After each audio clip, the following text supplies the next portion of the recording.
Diabetes Connections is brought to you by One Drop, created for people with diabetes by people who have diabetes. By Real Good Foods, real food you feel good about eating. And by Dexcom. Take control of your diabetes and live life to the fullest with Dexcom. This is Diabetes Connections with Stacey Sims. How is everybody doing? I'm not exactly sure how to even start these episodes anymore. We're not really doing regular episodes, full episodes of Diabetes Connections, but I didn't want to wait until I'm doing a full episode or a regular episode to let you hear what is in this one. So hi, I'm your host, Stacey Sims. You know that. And just like probably the vast majority of you, almost everybody listening, I'm home. I'm very, very grateful to be home with my family. My daughter came home from college and, my son's in high school. My husband often works at home. In fact, he almost always works from home unless he is traveling for business. So he's either on the road or in the house.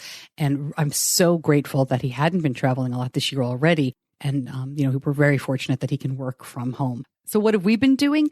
Well, I will share with you, I may have mentioned this on a previous episode. We moved recently just across town. Not the best timing because I do have a house to sell now. But we will be fine. We will figure that out. But in the meantime, we have a house to set up. We have lots of things to unpack. We have lots to keep us busy. We spent yesterday cleaning the house. We've been in it for about 10 days. And we just did the regular type cleaning that you would do, dusting, laundry, that kind of stuff. I can't say it was a lot of fun, but it was certainly something to do. And we realized we were missing a few things, including a broom. Apparently, our broom did not make it. My husband said it was trashed on the way out of the old house. So add broom to the list of things that we are picked up at the grocery store when we had to go out the next time. That's kind of a weird thing to have on your grocery store list, but we don't want to be running around town to different places. I don't even know what's open right now. Got our broom. So my husband, who is the much more fastidious cleaner in the family, was very happy with that. Our dog is very happy that we're all home. I think like most dogs right now, she's pretty confused as to why the heck everybody is in the house all the time and why we are walking her and playing with her. My daughter and I have started doing yoga. We're grabbing a YouTube channel and just trying out some different yoga classes online. I've been taking yoga in person for about a year and a half, but I'm certainly not very good at it, but it's fun to do with my daughter. But our dog is super confused and she's coming in there with us and wondering why we're on the floor and was very concerned. But now she's calmed down. She just kind of lays there with us while we do yoga. And Benny, I think like most 15-year-olds, has been keeping really busy on his phone. Right, he's FaceTiming all his friends. He was taking these long bike rides before everything got shut down. He was by himself. He wasn't with other people, but he's staying home now. And I think that's wise. So that's our situation. But I wanted to share more of your situation. And that's what this episode is all about. A few days ago, I put out a call. You might have seen the graphic. I put it out on social media and it said, "Stuck at home, share your voice." And I really wasn't sure if anybody would respond, right? I was trying to make it easy. Just use your phone and tell me what's going on in your world. I did put out a few prompts. I'll talk about that in a moment. But a bunch of people sent in their audio. And that's what this episode is going to be. Just a short episode to share some other voices from the diabetes community. And then in a couple of days, I will be putting out another episode, our next full regular episode, whatever I'm calling them these days. I'm excited about that because I was able to talk to just a great guy, a chef with a child with type 1. He's an adult child with type 1 now, but he was diagnosed very young. And Mark has been a chef his whole career. And we talked about what are we cooking now that we're stuck at home. It was a really fun interview, and I'll be sharing that in just a couple of days. I don't know if you can hear it, but I feel like my voice is not that great right now. It is allergy season here. I mean, it's always terrible. And then I feel like if I'm coughing or sniffling, I'm just home. There's nobody to look at me, give me a nasty look or worry about me, but it really is just allergies right now. So I apologize if you're hearing any of that in my voice. And if you're going through it, you know exactly what I mean. We're just, we're all worried. We're all on a bit of an edge. So rather than hear from me the whole time, let's get to the people who sent audio in. And let me just set this up a little bit. Some of the audio here is great. Some of the audio here is as you would expect, people just talking into their phones. There's some hums and some buzzing that we were not able to take out, and that's okay. I was just hoping for some real voices and some real feedback. So I do hope you'll listen. None of these clips are especially long, but I think they give really good insight into what we're all going through at the moment. So we are starting with Molly Johannes. She was diagnosed 22 years ago. She lives in Massachusetts. I'm smiling because I have met Molly. I've been fortunate enough to be at events with her. She has a blog called Hugging the Cactus. And I mentioned I had put out some prompts and some questions, one of which was, what is it like knowing that so many people with diabetes are stuck at home right now? Here is Molly answering that question and more.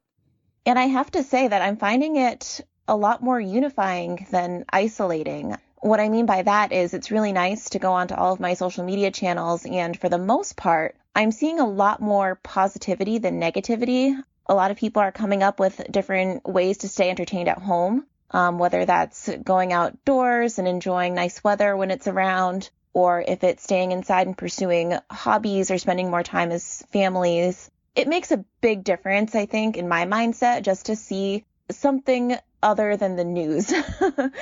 Certain social media sites, you kind of log onto them and it's nothing but a barrage of what's going on in the world right now. And while it is super important to stay informed, it's also important to focus on mental health.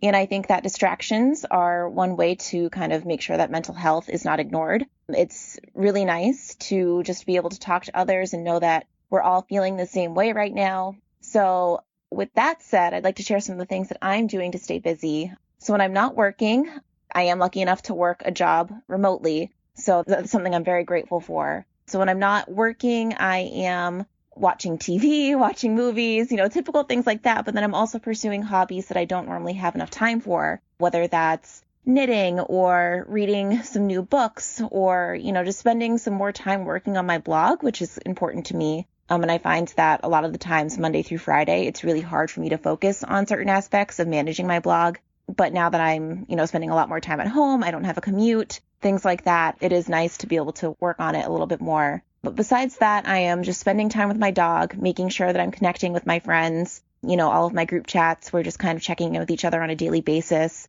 And I'm thinking of doing a couple of other things to really just promote the feeling of togetherness. So with some of my friend groups, that's probably going to be a couple of virtual sleepovers that we've talked about. We're discussing certain movies that we can watch together as a group. So that would be really fun. But I'm also thinking for the diabetes community, it might be really cool to do a virtual meetup/hangout. And I don't know, I think I'm going to look into that and hopefully come up with some dates that might work for people, get a whole bunch of people on camera, and maybe we can just get to know one another and play games, just things that will keep us going, that will keep conversations going and reassure people that they're not alone right now. That's the big message that I think it's important to bear in mind. So yeah, with that said, everyone just stay healthy, be well, and don't forget to take care of yourselves and keep mental health a priority.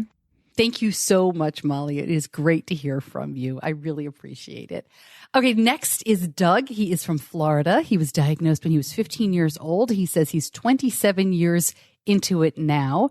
He is currently finishing his dissertation. He sent in his audio, and this, you'll understand why I'm saying this when you hear him, on March 17th, which was the day of the Florida primary. So he talked a little bit about that. I did not include it all because it was very pertinent to that date, but that's why he's talking about voting by mail. So thank you, Doug, and here's what he had to say. I am doing fine. It just so happens that I am a bit of a socially awkward introvert, and the kind of self-isolation and social distancing policies that have been recommended by the Centers for Disease Control and Prevention, these are things that come quite naturally to me. I don't spend a lot of time in crowded environments, and I'm not a touchy-feely person. I hope you all will continue to stay safe, wash your hands, don't touch your face or other people in the future, and consider using some social distancing practices in your ordinary life outside of this type of pandemic situation. For example, mail your vote, mail your ballots, and I hope everyone out there is taking care of themselves. The next bit of audio came from Saudi Arabia. I was so surprised and really just pleased to get this. So Sarah, who lives in Riyadh City, thank you so much for sending it in. She was diagnosed in 2004, and she makes a really good point about how everything around us seems to have changed, except for diabetes. To all Type 1D Nation, I'm so happy today that everyone can hear me through this podcast. I'm Sarah. I've been living with type 1 diabetes since 2004. I'm from Saudi Arabia. I live in Riyadh City.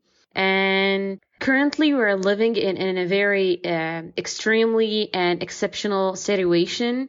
The whole world, literally, is facing the same problem of a small, tiny virus that changes all our meanings of life. I've been questioning myself the last 2 days. What are the essential things in our life? What do I really want to do if I don't have any plan today to go to study or to go to visit? What adds stress to me is living with type 1D has no break. So I kept saying to myself, everything has stopped. We stopped education and we have been learning now, not really stopped education. I mean, we have stopped going to schools or universities, but we're learning now through virtually, and everything we are doing now is virtual, except diabetes. Nothing has changed about it. Every day I check my BG, every day I monitor my CGM, every day or every 3 days I change my pump site. So everything has changed except my type 1D. So I looked at myself and I questioned myself. The way we deal with type 1D really shapes big part of our lives, and we really need to make sure that the way we approach and deal with type 1D really healthy and guide us toward better control. And I'm so happy to share my thoughts with you guys. I was trying to be as much as spontaneous. Thank you, Stacey, for this amazing opportunity. And I want to say thank you, everyone, and hope you stay safe and healthy. And thank you very much. Thank you, Sarah. All right, this is Michael. And a lot of you regular listeners who are also on Twitter probably know Michael without really knowing him because he's very active on Twitter. He's MTL613. And when I heard him say that, I was really excited because we've been following each other for a long time now, but of course I've never heard him. He was diagnosed with type 1 at the age of 4, 20 years ago. He starts out by answering that question about knowing that the diabetes community is out there right now, even as we feel very much alone. And I think that's a very important thing generally for me, even without, this whole situation, to know that there are people out there who are going through the same or similar things that you're going through is very important so that you don't feel alone. And it's even more important now with this whole virus situation, and a lot of people, myself included, are trying to stay home and avoid direct contact with other people. So being able to connect over social media and in different ways and to see that other people are doing the same things you're doing even now is even more important than usual.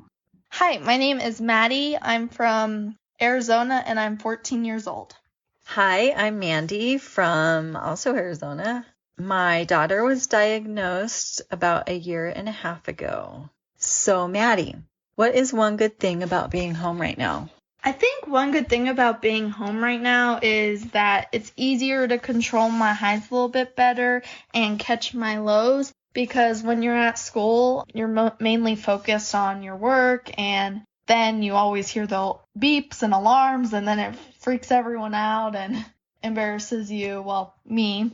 And so it's sort of nice to have it at home and we can control it. And yeah.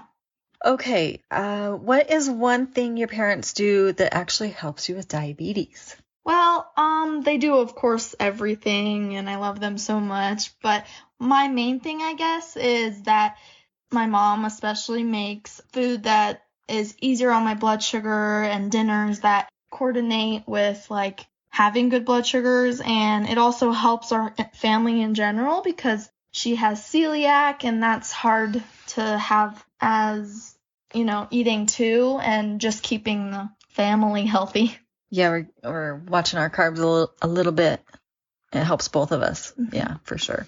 Was a diabetes or community event canceled that you planned to attend? Tell us about it and what you were looking forward to. So one event that was canceled was the JDRF walk, and I was diagnosed a year and a half ago. And one of the first things we did was go to the JDRF walk, and it was just really nice to see that there were so many other people that, were going through the same things as you. And that I always love to see, and I made a lot of friends, and diabetes camp has really helped that. And so I would be really missing out on seeing more of that, I guess.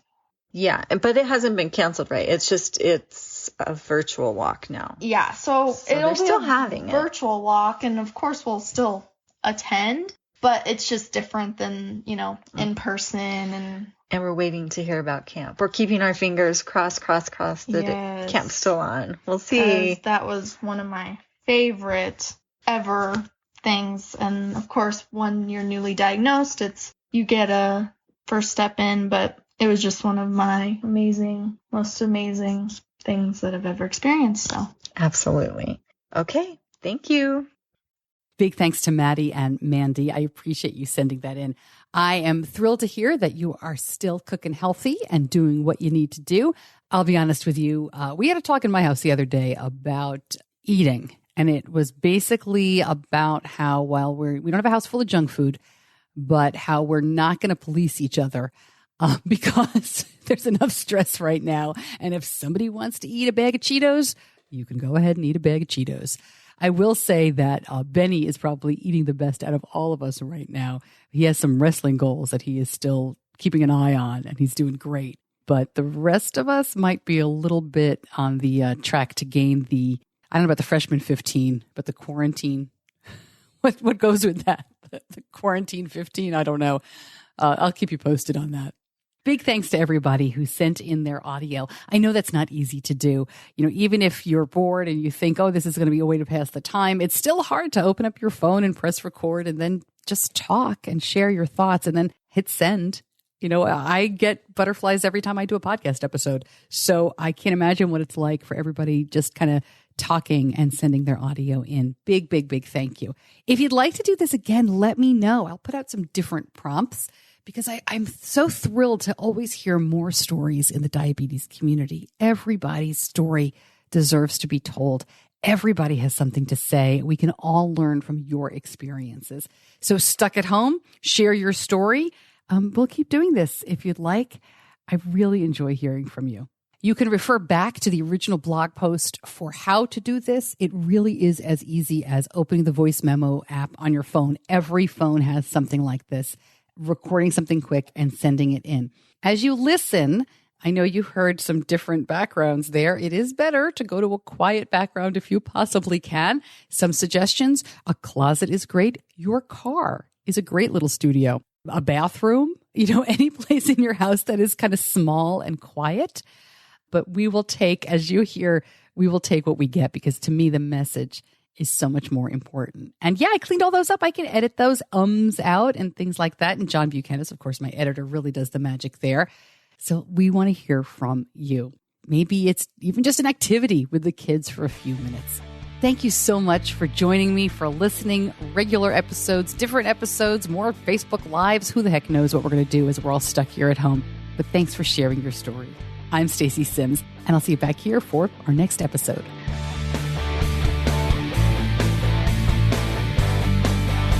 Diabetes Connections is a production of Stacey Sims Media. All rights reserved, all wrongs avenged.